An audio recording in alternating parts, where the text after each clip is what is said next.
What if every religion is describing the same end times? Have you ever stopped to think that maybe the apocalypse you know from the Bible isn't exclusive to Christianity? What if I told you that the Vikings, over 1,000 years ago, were already talking about a frighteningly similar event called Ragnarok, and that Hindus, in an even older tradition, describe a final age called Kali Yuga, where the world plunges into chaos before a new beginning? Coincidence? Or could it be that all these cultures, separated by oceans and centuries, were seeing the same truth from different angles? The Christian apocalypse brings the idea of a final judgment, where good and evil enter a definitive confrontation. Jesus returns, the dead are resurrected, and a new era begins after total destruction. Now take that image and transport it to Norse mythology. In Ragnarok, gods and giants clash in a brutal battle that devours the world in flames. Odin dies, Thor dies, and even the great serpent Jormungandr falls. But after total chaos, the earth is reborn green and pure, with new gods and a new humanity. They seem like different stories, right? But look at the parallels: catastrophic ending, epic battle between opposing forces, destruction of the known world, and in the end, a rebirth. Three completely distinct traditions talking about the same thing. Now add the Hindu Kali Yuga to this mix. According to the Vedas, we're living in the last and darkest of four cosmic ages, where virtue nearly disappears, humanity loses itself in materialism, and Dharma, the sacred order, disintegrates. When this age ends, a divine avatar will come to restore balance and initiate a new cycle. See the pattern? Apocalypse, Ragnarok, and Kali Yuga aren't just prophecies of destruction, they're cycles of death and rebirth. They point to an ancestral truth: nothing lasts forever, and all creation needs to be dismantled so something new can be born. These traditions knew that the end isn't the end, it's transformation. And the more you look at the similarities, the harder it becomes to ignore that maybe these ancient cultures were tapping into a single spiritual reality, just translated into different languages. What changes is the name of the characters, but the plot is the same. So here's a provocation. What if these aren't just cultural metaphors? What if they're distorted memories of something that already happened, or visions of something that's still going to happen? Think with me. If peoples who never met told the same story, where did this knowledge come from? Could there be a lost original source? A common teaching that fragmented over millennia? If this video is making you rethink everything you knew about prophecies, drop that like down below and comment revelation if you believe these traditions are connected. Subscribe to the channel so you don't miss what's coming, because this story is just getting started. How Christian, Norse, and Hindu prophecies describe the same signs of the end. Now that you know these three traditions speak of a cataclysmic and followed by rebirth, let's dive into the details that will give you chills, because it's not just the general concepts that align, the specific signs preceding these events are disturbingly identical. And when you start listing these parallels side by side, it becomes impossible not to wonder, how is this possible? In the Christian apocalypse, the book of Matthew describes clear signs: wars, famines, earthquakes, false prophets deceiving multitudes, and love growing cold among people. The world plunges into moral and spiritual chaos before the final judgment. Now look at Ragnarok. Before the final battle comes Fimbulwinter, brutal winter lasting 3 years without summer. The wolves Skull and Hati devour the sun and moon, plunging everything into darkness. Brother turns against brother, family bonds break, and violence dominates the land. See the similarity? In both cases, social and moral rupture is a harbinger of the end. People drift apart from each other, chaos sets in, and the natural world collapses. But it doesn't stop there. In the Hindu Kali Yuga, sacred texts like the Vishnu Purana describe that in this final age rulers become tyrants, truth is distorted, people live obsessed with money and pleasure, and religion loses its true power. Families disintegrate, honor disappears, and genuine spiritual knowledge is forgotten. Now put it all together: moral degradation, collapse of social structures, natural catastrophes, and a widespread feeling that something is profoundly wrong with the world. Three cultures, three continents, three different eras, but all singing the same song. And the most interesting part, these signs don't stay trapped in the past. Many people today look at the current world and see these prophecies materializing. Endless wars, climate crises, extreme polarization, loss of genuine human connection. Could we be living these signs right now? But there's one more detail that connects all this even more deeply.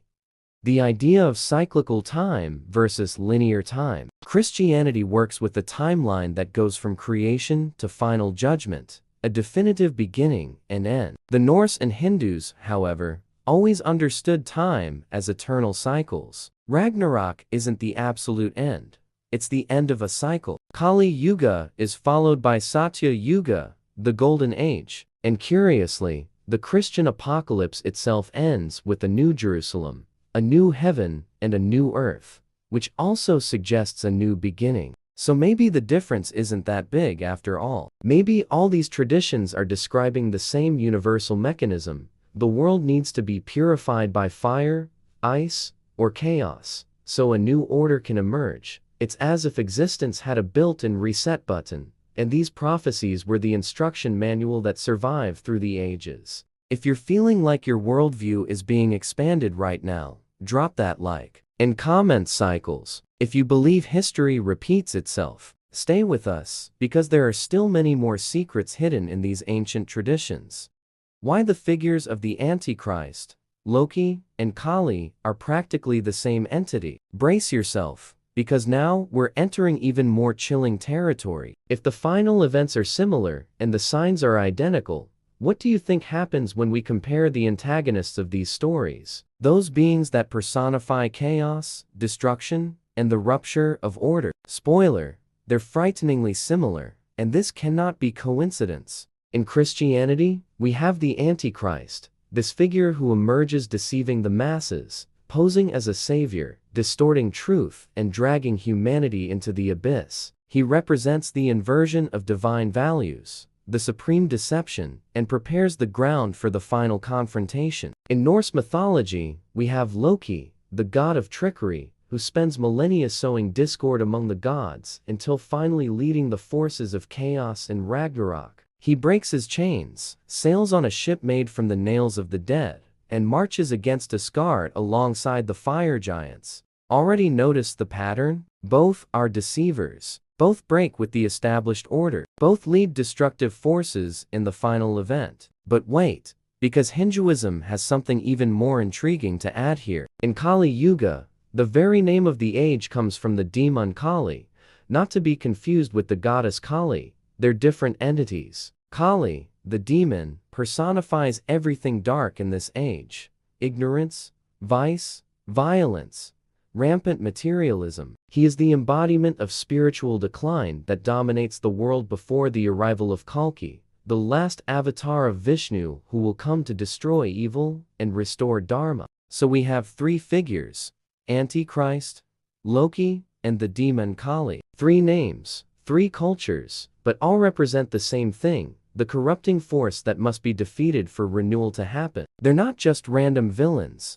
They're necessary archetypes within these cosmic narratives. Without them, there's no confrontation. Without confrontation, there's no transformation. And here's something few people realize: these figures also reveal a profound psychological truth. Think with me, what if the Antichrist, Loki, and Kali aren't just external characters, but also symbols of what exists within each of us? The capacity to deceive, to corrupt, to choose the easy path instead of the right one. Every serious spiritual tradition talks about the internal battle between light and shadow. And maybe these apocalyptic figures are just amplified versions of this struggle that happens on a cosmic scale and, at the same time, within our own hearts. This changes everything, because it means these prophecies aren't just about external events that will happen out there. They're also about what happens in here, in our individual and collective consciousness. When humanity collectively leans toward chaos, deception, empty materialism,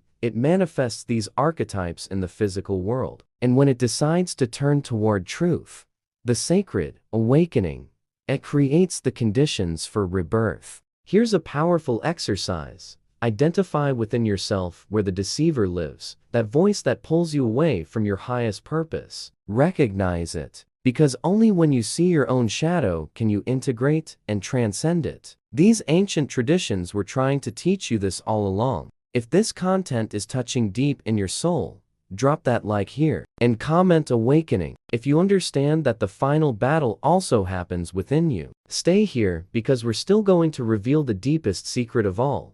What if these prophecies are a map for your own spiritual transformation? Now, we've reached the point that can completely change how you view these apocalyptic prophecies. Because after seeing all these connections between the Christian apocalypse, Norse Ragnarok, and Hindu Kali Yuga, one question keeps echoing. What if all this isn't just about the end of the world out there, but about the end of a world within you? What if these traditions are delivering to you, disguised in mythology and prophecy, a complete script for your own spiritual death and rebirth? Look at how this works. Every genuine personal transformation journey begins with a collapse. You need your old structures, your limiting beliefs, your toxic attachments to enter total crisis. It's uncomfortable, it's scary, it feels like everything is falling apart, but it's exactly there, that apparent chaos, that rebirth becomes possible. The mystical traditions of all these religions always knew this. Alchemists called it solvet coagula, dissolve and reconstruct. Christians speak of dying to the old man and being reborn in Christ. Hindus describe the dissolution of ego as a necessary step toward enlightenment. And where does the apocalypse fit into all this? Simple. When John writes about the 7 seals being opened, about the beast emerging, about Babylon falling, he might be in coding stages of inner awakening. Babylon represents the system of illusions keeping you trapped. The beast represents unintegrated primitive instincts. The seals being opened are layers of consciousness being revealed. And the New Jerusalem descending from heaven? It's the state of illuminated consciousness that arises after you pass through the fire of transformation. The same goes for Ragnarok. When Odin faces the wolf Fenrir and is devoured, it's not just an epic story of dying gods. It's about ego sacrifice, about surrendering to the process of necessary destruction. And when the earth is reborn green after total fire, it's you emerging renewed after facing your own internal demons. Fimbulwinter, that brutal 3-year winter, could perfectly be those dark phases of the soul, where it seems the sun will never rise again, but which are absolutely necessary for spiritual maturation. And Kali Yuga, maybe you're living your own personal Kali Yuga right now. That moment where everything seems lost, where you've drifted from what really matters, where materialism and distraction have dominated your life. But Hindu texts guarantee, after Kali Yuga comes Satya Yuga, the golden age. Translating to your life, after the dark night of the soul comes awakening. After collapse comes conscious reconstruction. So here's the final invitation.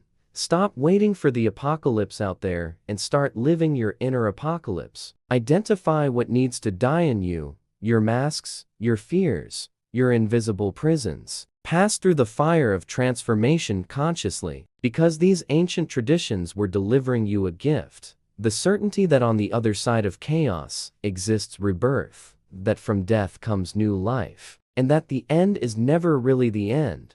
It's just the door to the next level of your evolution. These prophecies aren't threats, they're promises. Promises that no matter how dark it gets, light always returns. That no matter how deep you fall, there's always a path back home. And that you carry within yourself both the capacity for destruction and recreation. The choice has always been yours. If this video expanded your consciousness, drop that like down below. Comment reborn if you're ready to go through your own personal apocalypse and emerge transformed. Subscribe to the channel and share this content with someone who needs to hear this message. The journey continues, and you're not alone in it.